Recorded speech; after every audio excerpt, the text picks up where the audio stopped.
बृहत तालतेल वृक्षारोपण अभियान कार्यक्रम ढेंकानाल जिला परजंग निर्वाचन मंडली अंतर्गत कंकड़ाहाड़ ब्लॉक करगोला ग्राम पंचायत अधीनस्थ आखपाल ग्राम में बृहत तालतेल वृक्षारोपण अभियान कार्यक्रम अनुष्ठित हो जाइछि।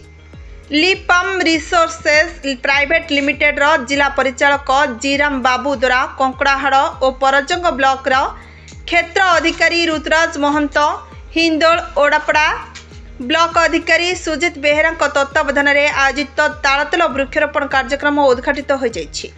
उद्घाटन उत्सव में ढेंकानाल जिला बीजेपी सभापति रासबिहारी बेहेरा मुख्य अतिथि भाव जोगदेइथिबा बेले आईनजीवी विमल चंद्र विश्वाल और कंकड़ाहाड़ ब्लॉक सहकारी उद्यान अधिकारिणी अलकानंद सेठी सम्मानित अतिथि भाव जोगदे वृक्षारोपण कार्यक्रम को शुभ उद्घाटन करथिले।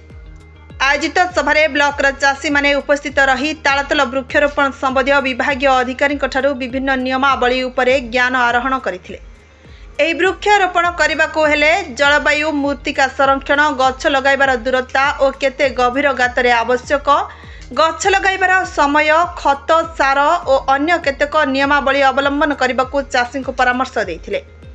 एही गछरु तालतेल संग्रह करबा सह अन्य पदार्थ मिलिथाय बोली उद्यान विभाग अधिकारी चाषी को मार्गदर्शन देथिले। एहा सहित एही चाषरे कम परिश्रम कम तेल को नहीं चाष कार्य करी बेस अर्थ उत्पादन करिबा चाषीर मानदंड सुदृढ़ हेबा सह स्वावलंबी होई परिबो सेथिपई चाषी को एही दिगरे आलोकपात करिथिले। गछ आरंभरू अमल पर्यंत जत्न नहीं एहाकू बिक्री करी किपरि अधिक लाभवान होई परिबे सेथिपई आमे निजे सजग रहिबाकू परामर्श देथिले।